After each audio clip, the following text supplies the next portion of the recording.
The Morning Madhouse. JJ, Mike and Dom. Joe and Pete from Fallout Boy, hello. How are you? Hi. We're fabulous. Pete, you're on your phone there. Are you updating your Twitter status? Nah, I'm not. He's There's a weird thing checking where delayed emails right now. When I'm in New Zealand, I have to reset. I have to take my battery out and put it. Is it working? Sorry, yeah, it is now. Yeah. That's what she said, but it is working. I have to take my battery out and put it back in. And that was not your best. That's what she said joke. Is it working? I mean, it's all right. You had a really good one yesterday. That was more like a segue. When I was talking about, I made the squirrel comment, and you made like a really good one yesterday. I'm waiting for you to do better than that. I didn't realize you cracked I had a great joke. one last night. Sorry. Whatever. Yeah. It's like a dumb joke. It's like anytime someone's like, It's not a dumb joke. oh yeah, that was like that looks like really small. You say it. That's what she said.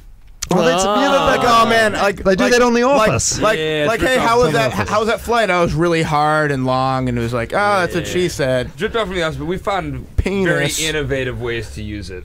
No, actually, I have to take my battery out in my phone every like 10 minutes in order to get emails. Oh, that sucks. I'm not as sad that I have the older BlackBerry. Mine's doing fine. It's these newfangled instruments. So you guys, you know what surprises me about you guys is you always work hard. Every time you come to New Zealand, you still do all the press, and you do the press conference at the schools, and you meet your fans, and that's really impressive. If only I put that amount of work into my body, that would look really good. Look at you. You guys are drinking Starbucks, and that's an American portion Starbucks you got there. That's huge. It's really big. Yes, we had to fly the cup. They had to fly the cups in. It's like whenever we're on. Be careful before we send. We send these, and then we invade and take all your natural resources. This is the beginning of the end. We're actually going to be wearing these Starbucks sleeves around our arms for regalia. I'm going to give you the one up on Australia right here, and that is that you can't find Starbucks in Australia at all. Maybe in Sydney a little bit, but wow. I got my Starbucks this morning here. So you're a happy man. What's your drink of choice, Pete? Starbucks we're talking about still, yeah, right? No, but yeah.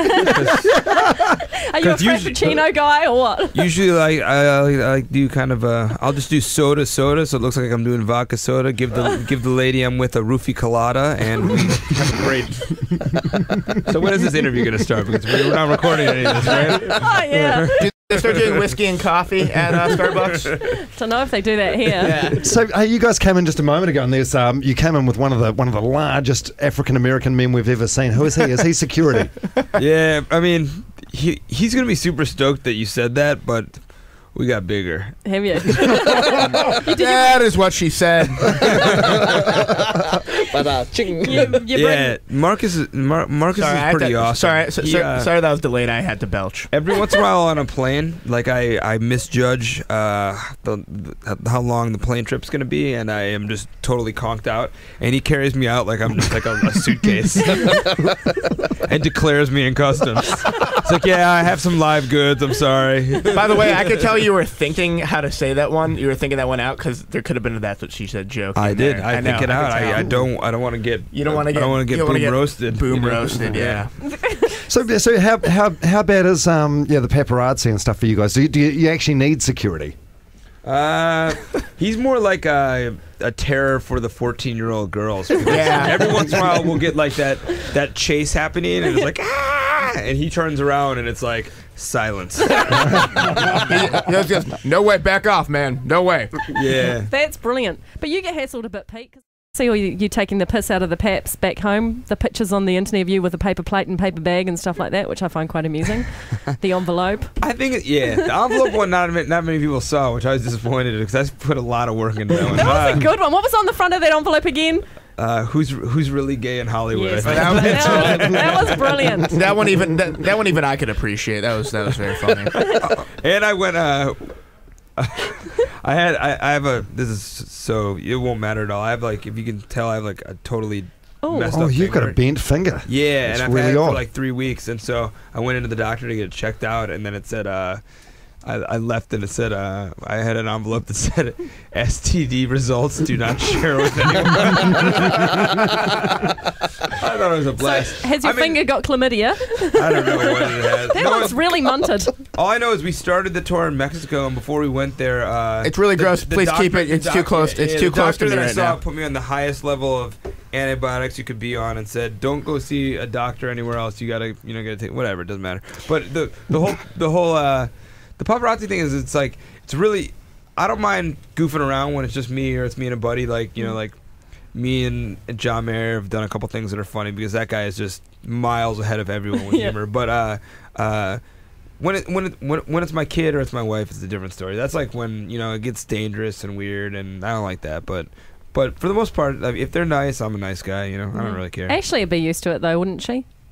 Like it would be okay with her, but I can see what you mean with your son. You want to know what, like, because she chose to head into this profession, so like I think so, but at the same time, it's so different for women there. It's like the things that people shout, and I know they're just shouting to get a reaction, but it's like if somebody like shouted like, "Hey, you're short" or "You're fat" to me, like I don't really care. It's like, sweet dude, great. I play in a fucking That's right.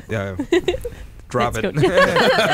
I play in a band. Like I don't care what. Like I get it. I'm not as hot as Brad Pitt. Like put me in a poll against him. Like I know I lose that poll. I would vote against me.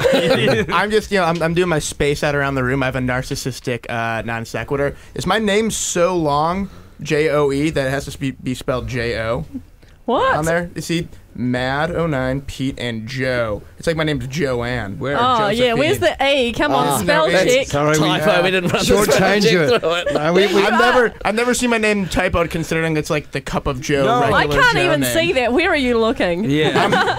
I just got my eyes corrected, so I can see everything. You're enjoying it. I actually have ultimate eyes. I can see it. It allows me to see everything around me. It's great. I think I've seen Joe spelled that way a lot down here, actually. Maybe that's just a normal way. Not as much for boys, but I have seen it for. It's a Kiwi thing. Yeah. Is it? Because I know in the States, if you are a girl, if it's Jo. Yes, same here too. We thought you were a lady with a beard. This is really awkward. That's me. I'm the carnival attraction. Checking my pants. There's a vagina somewhere there. Oh God. Okay, so now do you guys want to win a bottle of 42 Below vodka? New Zealand's vodka. It's primo. There it is right there. One of you guys can win this. Do I win it by drinking all of it? I'll win it. I mean, does that mean it has to be in my stomach? Let's go. Let's start. We've got a little game for you guys to play next. Okay. You up for it? Yeah, absolutely. Brilliant. I know how I win 42 Below vodka, by the way. How? I think it's the same way I win Trump vodka. If I hold it up in a picture, I win it, right? No. See, I know how this works. I've done this to a couple people before. No, with a breakfast radio show. Diddy, just hold it for a second. You'll win. No, with a breakfast radio show, we make you jump through some hoops to get one. If you want to get a whole box, you hold it up and pose for a photo. Okay, Fallout Boy in studio. Back with that game in just a minute. The Edge. Insert commercial break. Are you not going to? Oh, songs. Yeah, sweet. Fallout Boy in the country played again last night. You guys love coming to New Zealand. Do you really? Because I get the sense that you kind of hold it in a good place. They've been really good to you, the audiences. I love New Zealand. I mean, the shows are awesome, but I actually love the country. Nice. But have you guys, Pete and Joe, have you been anywhere other than Auckland? Not really. I tried to I've tried. We haven't had like enough day off time. I want to like really travel around and see like the countryside and see. We want to go to the we want to go to like the black sand beaches and a couple like cool places or whatever. We actually have a problem. Our tour manager has been I hate to put him on blast on the air, but he has been deported from New Zealand. He has a criminal record. Yeah, here. we have a hard time. We have a hard time getting it. Come on, like I'll set you up. We have a hard time getting in and out. Joe, that is what she said. Joe, were you making the tour manager carry your weed in the country? No, he might have been carrying. No, don't. We don't need any. officials showing up anywhere. So, no, wait a minute. So what is it? Something that's happened this time around, or was it a previous conviction? The previous time, and he went to New Zealand. He went to jail here, and he said it's pretty Really? rough. Yeah, he said it's pretty rough. Yeah. How long did he go to jail for? He was there for like 2 days, and then they deported him to Australia. But and then actually, he had to go back to the U.S. He was touring with a different band, a band Yellow Card, and they would just they put him in his own cell, Right. and the guards would just hang out with him and ask him questions about Yellow Card the whole night. And you say that's rough. How rough can that be? How many questions can one guard have about Yellow Card? You're right.